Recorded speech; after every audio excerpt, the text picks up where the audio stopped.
उपस्थित सभी शिक्षकगण और श्री रामपाल जी मास्टर जी, देखिए सेवानिवृत्ति जैसे जन्म और मृत्यु सत्य है, वैसे सरकारी सेवक के लिए सेवानिवृत्ति भी एक सत्य है। एक दिन जिस दिन नियुक्ति होती है उस दिन विभाग में हमारा जन्म होता है, और जिस दिन सेवानिवृत्ति है उस दिन मतलब संस्था से जुड़े होने का, विभाग से जुड़े होने का अंतिम तिथि होती है। और ये सभी के लिए है, और ये सबको एक ना एक दिन रिटायरमेंट का वो दिन सभी के लिए आएगा।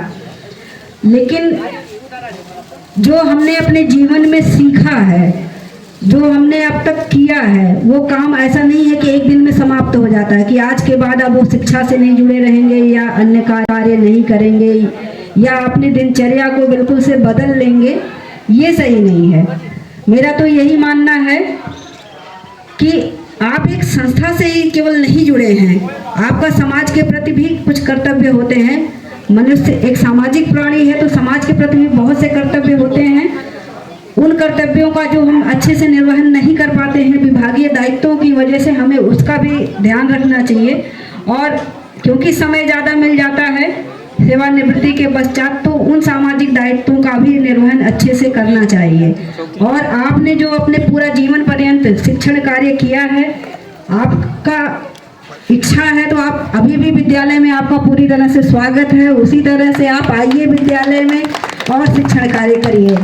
और अगर आपको समय नहीं मिल पाता है तो आपके आसपास जो भी बच्चे मिलते हैं, क्योंकि हमारा विभाग ही है शिक्षा देने का, जो भी बच्चे मिलते हैं जो विद्यालय किसी कारणवश विद्यालय समय में विद्यालय नहीं आ पाते हैं, आप उनको शिक्षण कार्य करें, उनको पढ़ाएं, उनको जीवन की एक नई दिशा दें।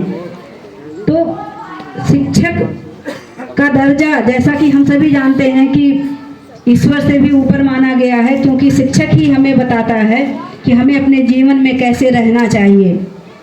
यहाँ बच्चा विद्यालय में जब पढ़ने आता है तो वो केवल लिखना और पढ़ना सीखने नहीं आता है, वह यह सीखने आता है कि हमें एक व्यक्ति के रूप में कैसे रहना है, समाज में कैसे समायोजित होना है। और जिसका समायोजन सही ढंग से नहीं हो पाता है वही आगे चलकर किसी न किसी आपराधिक कृत्य में फिर इन्वॉल्व होता है। तो यहाँ विद्यालय में ये सिखाया जाता है कि समाज के साथ हमें समायोजन कैसे बना के रहना है। हमारी अपने प्रति जो जिम्मेदारी है वह तो है ही, लेकिन दूसरा हमारी वजह से दुखी ना हो, दूसरा भी अपना जीवन अच्छे से जी सके, यह विद्यालय में सिखाया जाता है।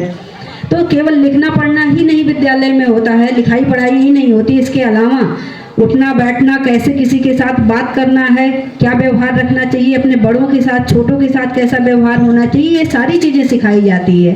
तो शारीरिक विकास के लिए जैसा कि खेल वगैरह का आयोजन किया जाता है, वैसे अच्छा एक मस्तिष्क विकास करे, उसमें सही चीज़ें सीखें, सबके साथ कैसे समायोजन करना है बच्चा यह भी सीखता है।